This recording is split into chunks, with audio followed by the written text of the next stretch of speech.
প্ৰবঞ্চকৰ পৰা সাৱধান। হয়, আমি ক'বলৈ ওলাইছোঁ মহানগৰীৰ ভেটাপাৰাত থকা অভিলাষ ট্ৰেডিঙত থকা বৰপেটা নগাঁৱৰ লক্ষী তালুকদাৰৰ কথা। বিগত 5 বছৰ ধৰি এই প্ৰতিষ্ঠানটোৰ সৈতে জড়িত হৈ আছে এই যুৱকজন। কিন্তু লাহে লাহে সলনি হয় লক্ষী তালুকদাৰ। প্ৰতিষ্ঠানটোৰ আন কৰ্মচাৰীসকল আহি পোৱাৰ আগতে এই প্ৰতিষ্ঠানটোলৈ অহা বিভিন্ন গ্ৰাহকক মাতি অতি কম মূল্যত বিক্ৰী কৰি দিয়ে প্ৰতিষ্ঠানটোত থকা প্ৰায় 7 লাখমান টকাৰ সামগ্ৰী। ইতিমধ্যে প্ৰতিষ্ঠানটোৰ স্বত্বাধিকাৰী চন্দন শৰ্মাৰ হাতীগাঁও থানাত খবৰ দি লক্ষী তালুকদাৰক আৰক্ষীক গতাই দিয়ে। এতিয়া আৰক্ষীক কি ভূমিকা গ্ৰহণ কৰে সেয়া সময়তহে লক্ষণীয় হ'ব।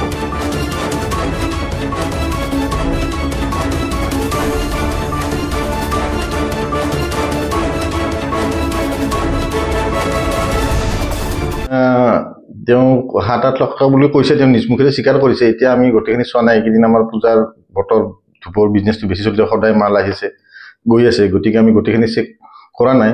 কৰাৰ পিছত আমি হয়তো বেছিও হ'ব পাৰে, কম হ'ব পাৰে, সেইটো পিছত গম পাম। আৰু একচুৱেলি আমাৰ কিছুমান ষ্টকবিলাক যোনবিলাক ছিষ্টেমত থাকে, আমাৰ চব GSTত পাৰ্চেজ হয়, GSTতে চেল হয়, গতিকে চব আমাৰ ছিষ্টেমত থাকে।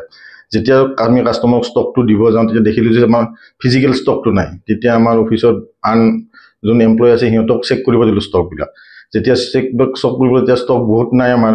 তাৰপিছত আৰু সিহঁতক ৰিচেক কৰিব দিলোঁ। ৰিচেক কৰাৰ পিছতো তাৰপিছত ষ্টকটো মিলা নাই। তাৰপিছত আমি CCTV চেক কৰিলোঁ। CCTV চেক কৰাৰ পিছত দেখা পালোঁ যে লক্ষী তালুকদাৰে আমাৰ যোনবিলাক এক্সিষ্টিং কাষ্টমাৰ বা আমাৰ পুৰণা কাষ্টমাৰ আছিলে, সিহঁতৰ লগত মানে মিলা মিছা হয়। সিহঁতক মানে মালবিলাক আমি অফিচ আহি পোৱাৰ আগতে সেইবিলাকক বিক্ৰী কৰে। আৰু লক্ষী তালুকদাৰে আমাৰ অফিচত ৰাতিপুৱা অফিচ অপেনিং কৰে, তলা খোলে, সন্ধিয়া তলা মাৰি যায়, গতিকে সেইখিনি দায়িত্ব তাৰ আছিল। আৰু তেওঁ এজন বিশ্বাসী আছিল বুলি আমি ভাবিছিলোঁ। তেওঁ 5 বছৰ ধৰি যিহেতু আমাৰ প্ৰতিষ্ঠানত কাম কৰি আছে, আৰু আমি ইয়াক বহুত মৰম কৰি ৰাখিছিলোঁ। আৰু সিহঁতৰ মাক দেউতাকেও এইটো কথা কৈ সুধিলে আপোনালোকে গম পাব।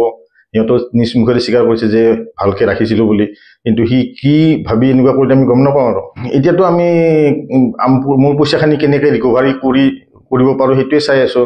এতিয়া আমি অলৰেডি হাতীগাঁও থানাত এখন FIR দিছোঁ, আৰু লক্ষী তালুকদাৰকো হাতীগাঁও থানাত আমি চমজাই দিছোঁ। চমজাই দি আমি সমাধান কৰাৰ কাৰণে আমি ৰিকুৱেষ্ট কৰিছোঁ। আৰু আমি চাওঁ তেওঁক জেল দিয়ে কি কৰে সেইটো প্ৰশাসনে জানিব। সেইটোতো আমি ক'ব নোৱাৰোঁ।